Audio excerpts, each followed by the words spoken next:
एक बार की बात है।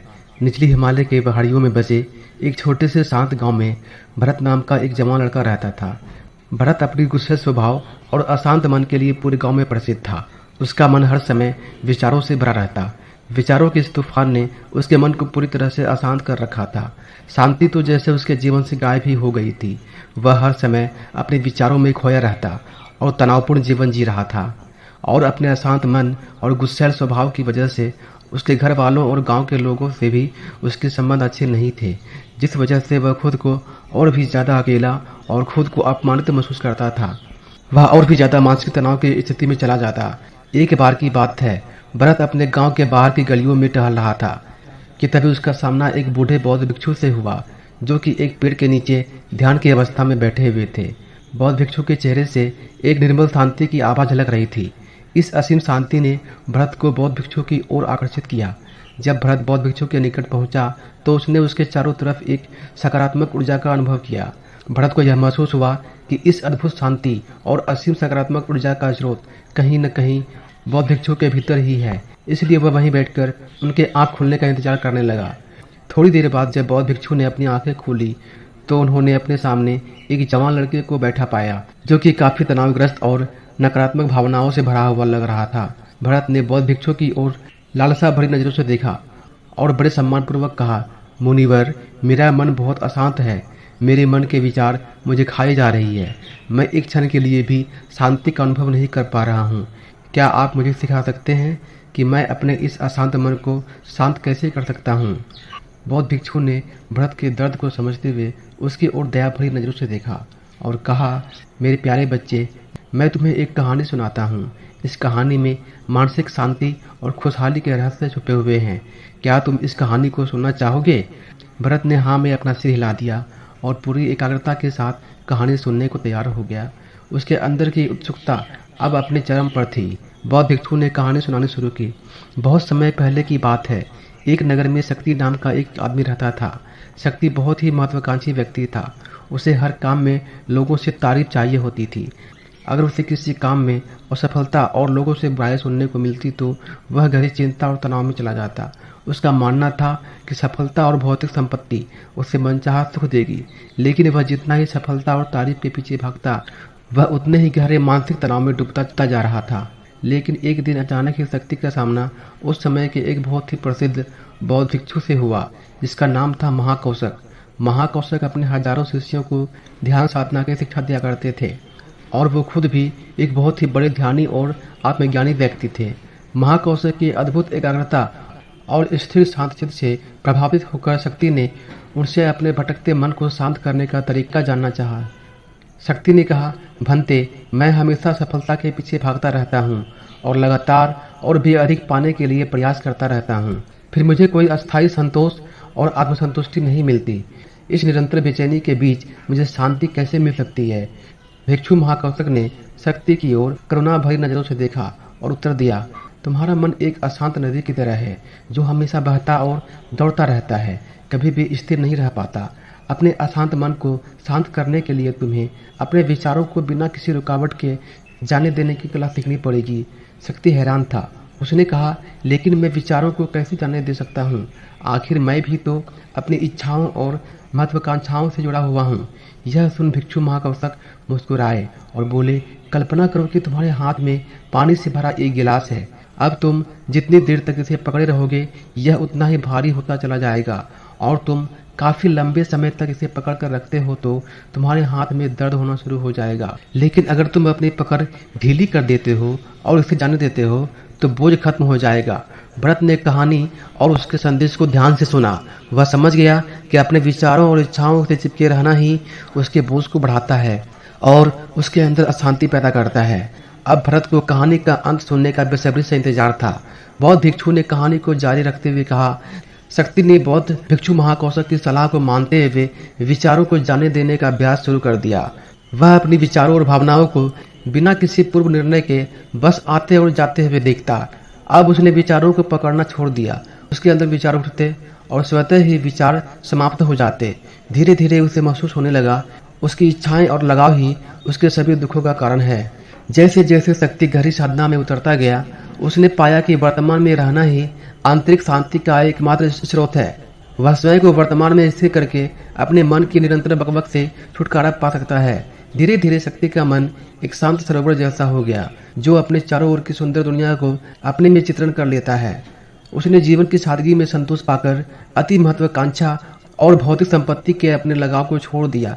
जैसे जैसे लोगों के बीच शक्ति के अंदर हुए इस अद्भुत बदलाव की खबर फैली, दूर दूर से लोग उससे मार्गदर्शन लेने आने लगे। वह लोगों को विचारों से मुक्त करने की कला सिखाकर लोगों के बीच शांति और ज्ञान का प्रकाश स्तंभ बन गया। दोस्तों, मैं आपको एक बुक रिकमेंड करना चाहूँगा जिसका नाम है the mindful way to a clear mind, जिसे आप कुकू FM पर भी सुन सकते हैं। कुकू FM को आप प्ले स्टोर से डाउनलोड कर सकते हैं। ये बुक हमें ज़िंदगी को माइंडफुल तरीके से जीना सिखाती है और साथ में ही ये भी बताती है कि हमारा माइंड कैसे काम करता है, हम खुद को कैसे बेवजह की चिंता, डर, तनाव से बाहर रखकर एक हैप्पी और फुलफिलिंग लाइफ जी सकते हैं। आइए कहानी पर वापस लौटते हैं। शक्ति और भिक्षु महाकौशल की कहानी खत्म करने के बाद बौद्ध भिक्षु थोड़ी देर के लिए मौन हो गए ताकि भरत के अंदर इस कहानी का अर्थ गहराई से बैठ सके। भरत ने बूढ़े बौद्ध भिक्षु की ओर देखा। अब उसकी आंखों में एक नई समझ दिखाई पड़ रही थी। भरत ने धीमी आवाज में फिर से एक प्रश्न किया, मुनिवर, मुझे इस कहानी में ज्ञान दिखाई पड़ा, लेकिन इस कहानी की शिक्षा को अपने जीवन में कैसे लागू कर सकता हूँ? मैं अपने अशांत मन को कैसे शांत कर सकता हूँ? भरत के इस ईमानदारी भरे प्रश्न पर बौद्ध भिक्षु गर्मजोशी के साथ मुस्कुराए और बोले, अशांत मन को शांत करने का अभ्यास आत्म जागरूकता से आती है। अपने अंदर उठने वाले विचारों को देखने के लिए हर दिन कुछ समय निकालो।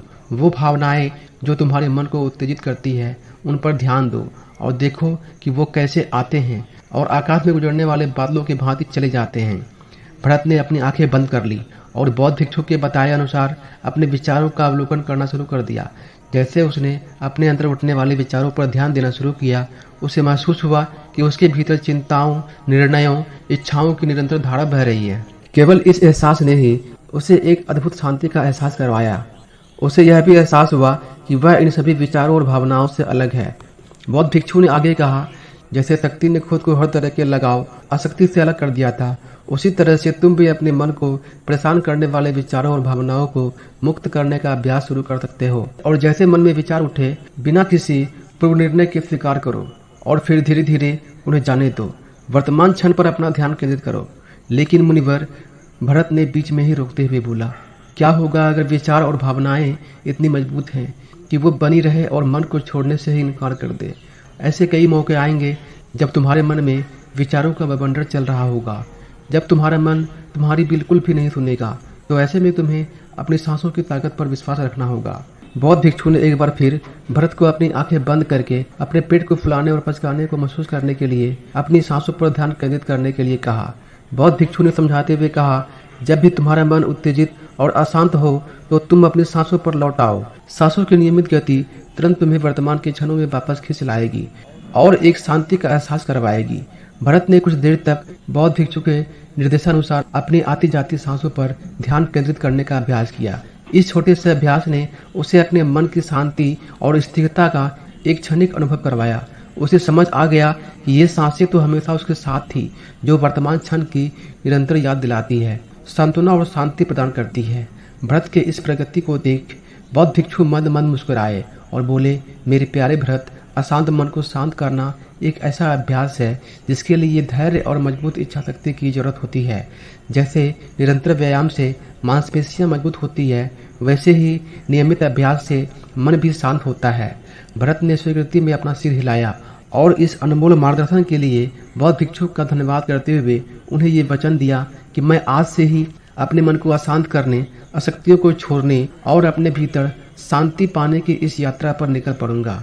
बौद्ध भिक्षु ने भरत के कंधे पर हाथ रखा और कहा, मुझे तुम्हारी काबिलियत पर पूरा भरोसा है कि तुम बहुत ही जल्द अपने मन की शांति को खोज लोगे। लेकिन याद रहे, यह रास्ता इतना आसान नहीं होगा, लेकिन अगर तुम इच्छा शक्ति और खुले दिल से प्रयास करोगे तो तुम जरूर उस शांति को खोज लोगे जो तुम्हारे भीतर है। उस दिन से भरत ने अपने अशांत मन को शांत करने के अभ्यास के लिए खुद को प्रतिबद्ध किया और हर दिन ध्यान करने के लिए एक अलग समय निर्धारित किया। उसने अपने मन में उठने वाले विचारों को बिना किसी रोक टोक के जाने दिया और अपने श्वास के माध्यम से खुद को वर्तमान में रखने का प्रयास किया। धैर्यपूर्वक अभ्यास करते हुए समय के साथ भरत ने खुद के अंदर गहन परिवर्तन का अनुभव किया। जैसे जैसे साल बीतते गए, भरत को गांव में शांति और ज्ञान के स्रोत के रूप में जाना जाने लगा। गांव के लोग अपने अशांत मन को शांत करने के लिए भरत के पास मार्गदर्शन लेने आते।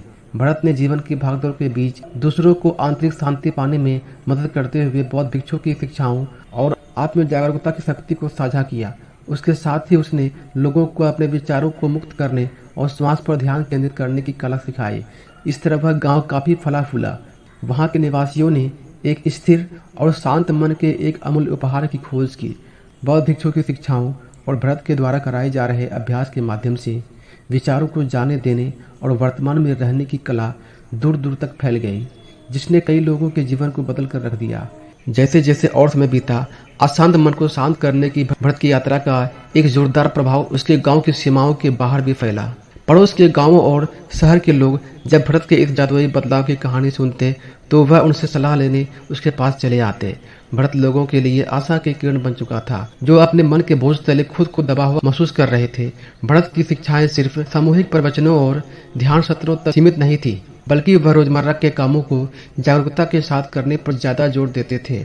वह लोगों को याद दिलाते थे कि अपने विचारों और भावनाओं के प्रति जागरूक बनो।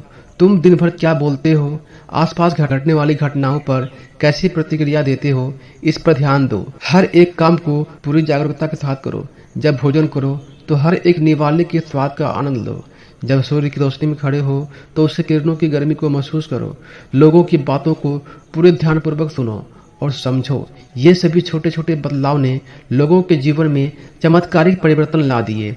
भरत की शिक्षाओं से लोगों ने जाना कि जीवन का आनंद और खुशी तो वर्तमान के पलों को जीने में है। उम्मीद करता हूँ कि आपको इस वीडियो से काफी कुछ सीखने को मिला होगा। मिलते हैं अगली वीडियो में, तब तक के लिए धन्यवाद।